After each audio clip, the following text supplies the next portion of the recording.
Et j'ai un copain qui a un resto dans le Vieux-Lyon, mais qui est dans la rue de derrière. La rue où personne passe. Alors il marche très bien le soir, parce qu'il a un super concept de viande, pinard et là. Mais le midi, c'est un peu compliqué. La veille, je l'appelle, je dis « Ah, Juju, mets-moi 2 places ». J'arrive à 13h15. On arrive, on était 2.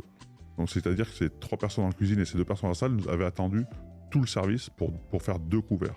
Et donc on mange très bien, on paye, je sais pas, 50 balles, donc il avait fait 50 balles de chiffre d'affaires le midi, je rentre au bureau, je trouve ça décevant quoi, pour son équipe, mais je lui dis, mais en fait Juju, le midi il marche pas, je vais lui proposer de prendre la franchise, mais que le midi.